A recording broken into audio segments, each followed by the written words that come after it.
Y den un otro informe. Circle K International Aruba, API, tiene apenas un luna y media de existencia y lo tiene su primer proyecto para recaudar fondos. El primer proyecto que lo toma lugar, lo da un evento que llama Valentine's Ball.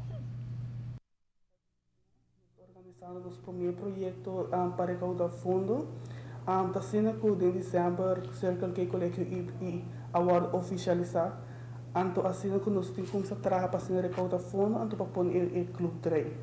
Assim que nós comissão de fundraising, a bem com a ideia para fazer Valentine's Ball para estudantes do colégio API. Essa aqui toma lugar dia 4 de fevereiro, na colégio API mês de auditorium. De 7h30 tem red carpet event e para 8 horas a festa mesmo dá start. Pela noite aqui nós tem N-Fusion, DJ Nuts Beats e DJ Carrickson. Qual nós quero agradecer Nuts Beats e Carrickson, qual é um de 2000 sponsors para o evento aqui. Tá assim que o projeto aqui mesmo para nós poder recaudar fundo, nós como que vamos nós bedoeling para dar um serviço na comunidade.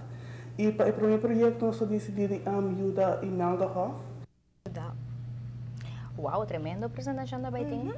A meta do projeto está para recaudar fundo para Stichting Kinderthuis Imelda Hoff, Aruba, para poder na lugar onde que muita gente hunga e passa tempo. O evento está público, culo costa, escucha bom, 35 florins só. E ele está obtenível na membro da Circle K, API e na Mr. Frojos.